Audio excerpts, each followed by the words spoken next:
ഇതിന് വ്യക്തമായ ഒരു ഉത്തരം SUC കമ്മ്യൂണിസ്റ്റ് പ്രസ്ഥാനത്തിനുണ്ട്. ഒന്ന്, ഇന്ത്യ എന്ന സഖ്യം ഒരു തെരഞ്ഞെടുപ്പ് മുന്നണി മാത്രമാണ്, അതൊരു സമര മുന്നണി അല്ല. പാർലമെന്ററി നേട്ടങ്ങളെ മാത്രം ലക്ഷ്യം വെച്ചുകൊണ്ട് അവസരവാദ സമീപനത്തോടെ തട്ടിക്കൂട്ടിയുണ്ടാക്കുന്ന ഒരു തെരഞ്ഞെടുപ്പ് മുന്നണി കൊണ്ട് നേരിടാവുന്ന ഒരു പ്രതിഭാസമല്ല ഫാസിസ്റ്റ് വിപത്ത്.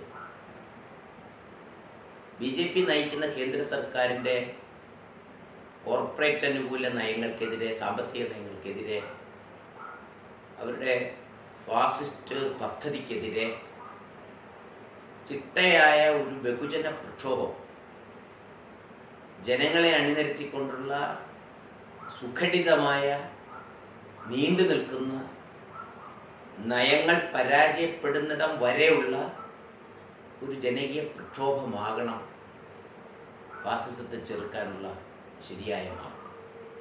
അതിലൂടെ മാത്രമേ ഫാസിസ്റ്റ് വിപത്തിനെ നേരിടാനാകൂ. പാർലമെൻറ്റിലെ അംഗങ്ങളുടെ എണ്ണം കൊണ്ട്, അല്ലെങ്കിൽ ഒരു പാർലമെൻ്ററി ഗണിതം കൊണ്ട് കൈകാര്യം ചെയ്യാവുന്ന ഒന്നല്ല ഫാസിസ്റ്റ് വിപത്ത്. അതിൻ്റെ പ്രധാന കാരണമെന്ന് പറഞ്ഞാൽ, ഫാസിസം വേരൂന്നുന്നത് ജനങ്ങളുടെ മനോഘടനയിൽ വരുന്ന വലിയൊരു തിരിച്ചുപോക്കിലൂടെയാണ്.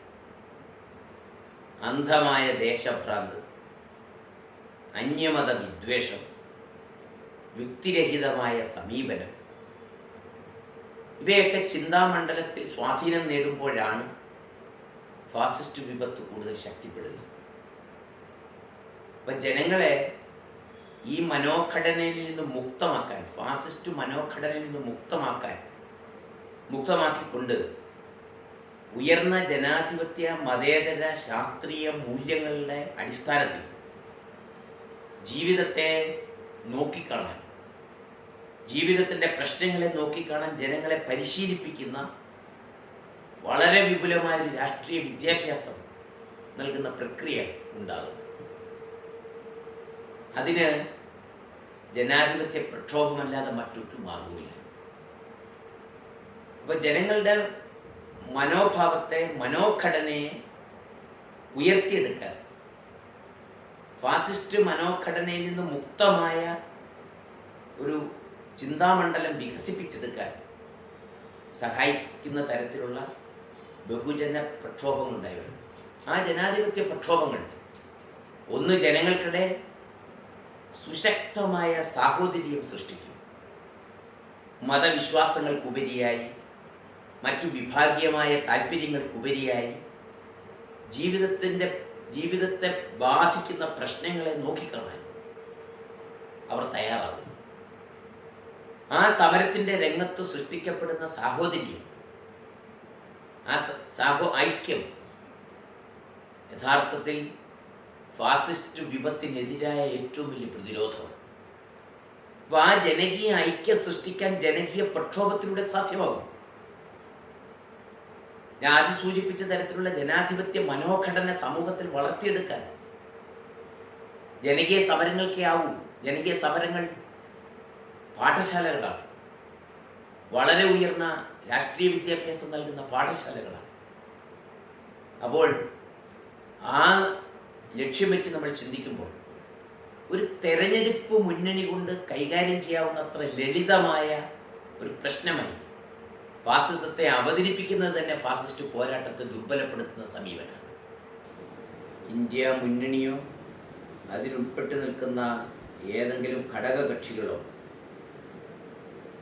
BJPയുടെ നയങ്ങൾക്കെതിരായ ഒരു പ്രക്ഷോഭത്തിൻ്റെ രാഷ്ട്രീയം അനുവർത്തിക്കുന്നില്ല.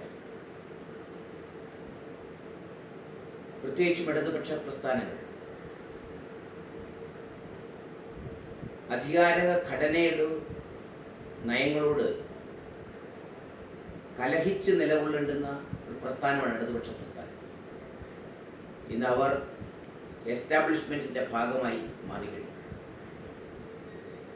ഇപ്പോൾ പ്രക്ഷോഭത്തിൻ്റെ രാഷ്ട്രീയം, നയങ്ങളെ പരാജയപ്പെടുത്തുക എന്ന ലക്ഷ്യം മുൻനിർത്തിക്കൊണ്ട് ദൃഢനിശ്ചയം ചെയ്തുകൊണ്ടുള്ള ഒരു പ്രക്ഷോഭത്തിൻ്റെ രാഷ്ട്രീയം ഈ പ്രസ്ഥാനങ്ങളൊന്നും അനുവർത്തിക്കുന്നില്ല. ദേശീയ കർഷക പ്രക്ഷോഭത്തിൻ്റെ സന്ദർഭത്തിലായാലും BJPയുടെ കർഷക വിരുദ്ധ നയങ്ങൾക്കെതിരെ ഉയർന്നു വന്ന ആ പ്രക്ഷോഭത്തിൻ്റെ വേളയിലായാലും ദേശീയ ഗുസ്തി താരങ്ങൾ ഉയർത്തിയ ഈ രാജ്യത്തെ സ്ത്രീത്വം അഭിമുഖീകരിക്കുന്ന ഏറ്റവും ഗൗരവപ്പെട്ട ഒരു വിഷയത്തിൽ അധികരിച്ചുയർന്നു വന്ന പ്രക്ഷോഭത്തിൻ്റെ കാര്യത്തിലായാലും ഒട്ടനവധി സന്ദർഭങ്ങൾ നമ്മൾ കണ്ടത് പ്രതിപക്ഷ പ്രസ്ഥാനങ്ങൾ സമരം ചെയ്യാൻ മുന്നോട്ട് വന്ന വിഭാഗങ്ങളോട് ഐക്യപ്പെട്ടുകൊണ്ട് അതിനെ ഒരു ദേശീയ പ്രക്ഷോഭമാക്കി ഒരു വലിയ ജനകീയ മുന്നേറ്റമാക്കി മാറ്റിയെടുക്കാൻ പരിശ്രമിക്കുന്നില്ല എന്നത്. ജനാധിപത്യ ധ്വംസനങ്ങളുണ്ടായി, ന്യൂനപക്ഷങ്ങൾ വേട്ടയാടപ്പെട്ടു, മാധ്യമങ്ങൾ വേട്ടയാടപ്പെട്ടു, മാധ്യമപ്രവർത്തകർ തുറുങ്കിലടക്കപ്പെട്ടു, രാഷ്ട്രീയ പ്രതിയോഗികൾ കൊന്നുതള്ളപ്പെട്ടു. എവിടെ പ്രതിഷേധം ഉണ്ടായി? കാശ്മീരിൻ്റെ പ്രത്യേക പദവി റദ്ദാക്കിക്കൊണ്ട് തീരുമാനമുണ്ടായി. എവിടെ പ്രതിഷേധം ഉണ്ടായി? നമ്മൾ കണ്ടതാണ്. ഇന്ധന വില വർധനവിനെതിരെ എന്തെല്ലാം മേഖലകളിൽ വലിയ ആക്രമണങ്ങളുണ്ടായി. അപ്പോഴൊന്നും പ്രക്ഷോഭത്തിൻ്റെ രാഷ്ട്രീയം ഈ മുന്നണിയോ ഈ മുന്നണിയിൽ ഉൾപ്പെട്ടിരിക്കുന്ന ഘടക കക്ഷികളോ അത്തരം ഒരു പാത പിന്തുടരുന്നതായി നാം കണ്ടില്ല. രണ്ടാമത്തെ കാര്യം, ഈ ഇന്ത്യ മുന്നണിയിലെ ഉൾപ്പെട്ടിരിക്കുന്ന കക്ഷികൾ, ഘടക കക്ഷികളായി വന്നിരിക്കുന്ന കക്ഷികൾ, അവർ ഭരിക്കുന്ന സംസ്ഥാനങ്ങളിൽ കേന്ദ്ര സർക്കാരിൻ്റെ BJP സർക്കാരിൻ്റെ നയങ്ങളെ അപ്പാടെ പിന്തുടരുന്നതാണ് നാം കാണുന്നത്. ഈ സർക്കാരുകൾ, സംസ്ഥാന സർക്കാരുകൾ അപ്പോൾ കേന്ദ്ര സർക്കാരിൻ്റെ നയങ്ങൾ അപ്പാടെ നടപ്പാക്കുക വഴി ആ നയങ്ങൾക്കെതിരായ സാധാരണ മനുഷ്യരുടെ ഇരകളുടെ പോരാട്ടം ദുർബലപ്പെടുകയാണ്. അതിൻ്റെ ന്യായയുക്തത ജനങ്ങൾക്കിടയിൽ സ്ഥാപിക്കാൻ ഈ പ്രസ്ഥാനങ്ങൾക്ക് കഴിയാതെ സമരത്തിൻ്റെ ന്യായയുക്തത. അപ്പോൾ നയങ്ങൾ ആവിഷ്കരിക്കുന്നത് വഴി ഈ ഫാസിസ്റ്റ് നയങ്ങൾക്ക് ബലം പകരുന്ന, ശക്തി പകരുന്ന ഒരു സമീപനം. ഒരൊറ്റ ഉദാഹരണത്തിലൂടെ ചോദിക്കാം. UAPA നടപ്പിലാക്കില്ല എന്ന് നമ്മുടെ ഇടതുപക്ഷ സുഹൃത്തുക്കൾ ഇപ്പോൾ പ്രകടന പത്രികയിലൂടെ പ്രഖ്യാപിക്കുമ്പോൾ നമ്മുടെ ഇടതുപക്ഷ സുഹൃത്തുക്കൾ അധികാരത്തിലിരിക്കുന്ന കേരളം പോലൊരു സംസ്ഥാനത്ത് 1 വർഷത്തിലധികം അലനെയും താകയും UAPA ചുമത്തി ജയിലിലിട്ടു. അപ്പോൾ സർക്കാരുകൾ അവരുടെ പ്രവർത്തനത്തിൻ്റെ രംഗത്ത്, നയങ്ങളുടെ രംഗത്ത്, നടപടികളുടെ രംഗത്ത് കേന്ദ്ര സർക്കാരിനെ പിന്തുടരുമ്പോൾ, ആ നയങ്ങൾ അണുവിടം വ്യതിചലിക്കാതെ നടപ്പാക്കുമ്പോൾ യഥാർത്ഥത്തിൽ ആ നയങ്ങൾക്കെതിരെ നടത്തുന്ന പ്രചാരണമോ നയങ്ങൾക്കെതിരെ എടുക്കുന്നു എന്ന് പറയപ്പെടുന്ന നിലപാടുകളോ അതിന് തീർത്തും വിശ്വാസ്യതയില്ലാത്ത ഒരു സാഹചര്യം സൃഷ്ടിക്കപ്പെടുകയാണ്. ചുരുക്കത്തിൽ ഈ ഇന്ത്യ മുന്നണിയിലെ കക്ഷികൾ ഭരിക്കുന്ന സംസ്ഥാനങ്ങളിൽ അവർ ആവിഷ്കരിക്കുന്ന നയങ്ങൾ വഴി ദുർബലപ്പെടുന്നത് ഫാസിസ്റ്റ് വിരുദ്ധ ജനാധിപത്യ പ്രക്ഷോഭങ്ങളാണ്. അതൊരു പ്രധാനപ്പെട്ട കാര്യമാണ്. നമുക്ക് അവരുടെ ഭാഗമാകാൻ പറ്റാത്തത്. മറ്റൊരു കാര്യം, ഈ ഇന്ത്യ മുന്നണിയിൽ ഉൾപ്പെട്ടിരിക്കുന്ന കക്ഷികൾ അവരും അനുവർത്തിക്കുന്നത് ഈ അന്ധമായ ദേശഭ്രാന്തിൻ്റെയോ അന്യമത വിദ്വേഷത്തിൻ്റെയോ, ഇനി അതല്ലെങ്കിൽ വളരെ ഇടുങ്ങിയ ലക്ഷ്യം വെച്ചുകൊണ്ടുള്ള ധ്രുവീകരണങ്ങളോ ഒക്കെ തന്നെയാണ് ഈ ഘടകകക്ഷികൾ പിന്തുടരുന്നത്. മഹാരാഷ്ട്രയിൽ ഈ ഇന്ത്യ മുന്നണിയുടെ ഭാഗമായിരിക്കുന്ന ശിവസേന, അതിൻ്റെ ചരിത്രം, എന്തിന് ചരിത്രം, അതിൻ്റെ വർത്തമാനകാലം തന്നെ പാർലമെൻറ്റിൽ ആ കക്ഷിയുടെ പാർട്ടി നേതാവ് നടത്തിയ പ്രസംഗം, ഈ പിരിച്ചുവിടപ്പെട്ട 17ാം പാർലമെൻറ്റിൻ്റെ അവസാനത്തെ ദിവസം ശിവസേന നേതാവ് സഞ്ജയ് റൗത്ത് നടത്തിയ പ്രസംഗം, ഇന്ത്യയിൽ ഹിന്ദുത്വ രാഷ്ട്രീയം പ്രയോഗത്തിൽ കൊണ്ടുവന്ന ആദ്യത്തെ പാർട്ടി ശിവസേനയാണെന്നും അതുകൊണ്ട് രാമക്ഷേത്ര നിർമ്മാണത്തിൻ്റെ ക്രെഡിറ്റ് മറ്റാർക്കുമല്ലെന്നും പറയുകയുണ്ടായി. അങ്ങനെ പറയുന്ന ആളുകളെ കൂട്ടിച്ചേർത്തുകൊണ്ട് മൃദു ഹിന്ദുത്വമോ തീവ്ര ഹിന്ദുത്വമോ ആയിക്കൊള്ളട്ടെ, അതേ നയങ്ങളെയും സമീപനങ്ങളെയും പിൻപറ്റിക്കൊണ്ട് എങ്ങനെയാണ് ജനാധിപത്യത്തെ സംരക്ഷിക്കാൻ കഴിയുക? എങ്ങനെയാണ് മതേതരത്വത്തെ സംരക്ഷിക്കാൻ കഴിയുക? എങ്ങനെയാണ് ഫാസിസ്റ്റ് വിപത്തിനെ ചെറുക്കാൻ കഴിയുക? കഴിയില്ല.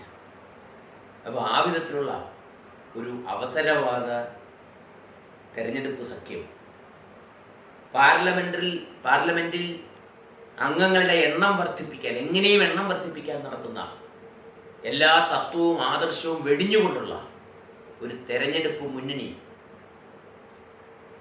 ഒപ്പം ആ കക്ഷികൾ അവർ ഭരിക്കുന്ന സ്ഥലങ്ങളിൽ BJPയുടെ ആവൽക്കരങ്ങളായ അതീവ രാജ്യവിരുദ്ധമായ നയങ്ങൾ നടപ്പാക്കുന്ന സമീപനം, ഇതൊക്കെയാണ് ഇന്ത്യ മുന്നണി പ്രതിനിധാനം ചെയ്യുന്നതെന്നുള്ളത് കൊണ്ട് ആണ് SUCI കമ്മ്യൂണിസ്റ്റ് പ്രസ്ഥാനം അതിൻ്റെ ഭാഗമാകാത്തത്.